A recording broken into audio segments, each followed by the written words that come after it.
天他们去跟你抢嘛，我现在跟你分享。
本地商家才逐渐学到定制西装的技术，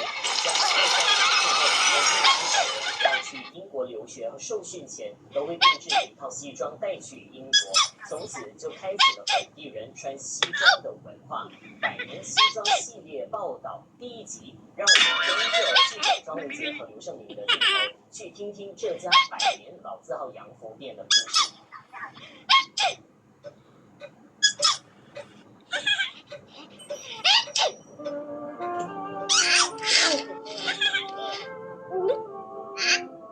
你獨立之前咧，本地人、印度人啦，教書嘅都係喺英國訓練㗎。去到英國留學咧，唔使講出前西裝，天口有西裝舒服好多嘅。先敬羅呢就後敬人，每着一件西裝出去，咁係有呢一個先敬你多啲，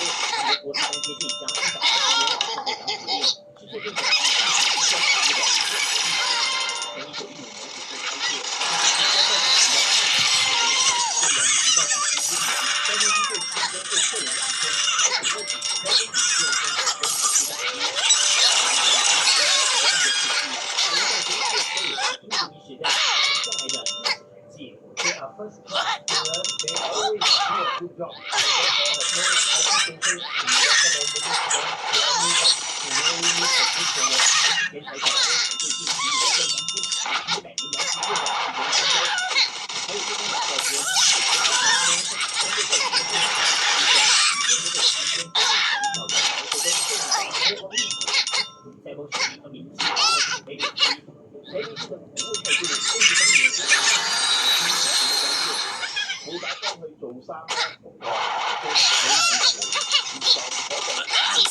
心中不舍。毕竟开公司是出去服务客人的职业，不只要实际会谈，更要读得懂客人的心，手艺心思皆需细腻。